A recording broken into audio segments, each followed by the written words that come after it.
សម្រាប់បងប្រើលក្ខណៈ detailing សម្រាប់ហាងសម្រាប់ប្រើតាមផ្ទះខ្លួនឯងយើងមាន stock X7 Pro មកប្រភេទនេះ2100 W X7 Pro ប្រភេទផ្ដេកបងអត់រុញកង់ឯមួយនេះប្រភេទផ្ដេកអញ្ចឹងមក set វាអញ្ចឹងយើងមានសម្រាប់ set motor សម្រាប់តយោវាអីអាឡងអានេះអាឡងឲ្យ smooth អាឡោះល្អបងអញ្ចឹងតយោវាទឹកចូលអីស្វិតប្រភេទនេះហើយយើងមាន set មួយ set scene របស់វាមានរងមានសុង connect វាស្រាប់ហើយប្រភេទកៃខ្ជូតបងប្រភេទនេះកៃបងស្រីប្រើត្រូវប្រភេទនេះពណ៌ pink ស្អាតនេះ 3600 PSI 250A បងប្រភេទនេះហើយសម្រាប់ម៉ាស៊ីននេះយើងអត់ C space ច្រើនទេបងដាក់នៅកន្លែងហាងនៅកន្លែងអីយើងដាក់នៅ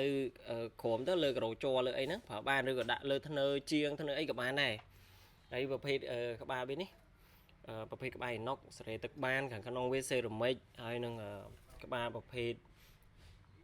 ល្អហើយយើងមាន motor ដូចជំរាបខាងដើមអញ្ចឹងយើងមាន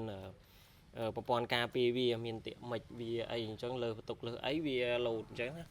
ហើយមួយនេះគេ design មកអត់ពិបាកបងដាក់កន្លែងព្យួរគ្រាប់អីផ្សេងទេនៅលើនឹងស្រាប់ទាញបាញ់ពេលបាញ់រួចបងដាក់ចូលវិញទៅបាទបានហើយហើយនេះ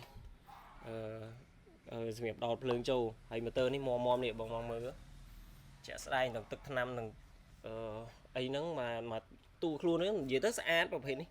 ហើយទឹកថ្នាំវាឡើងម៉ត់អាឡូងអត់ខ្លាចរបកខ្លាចអីអញ្ចឹងសម្រាប់បងប្រើ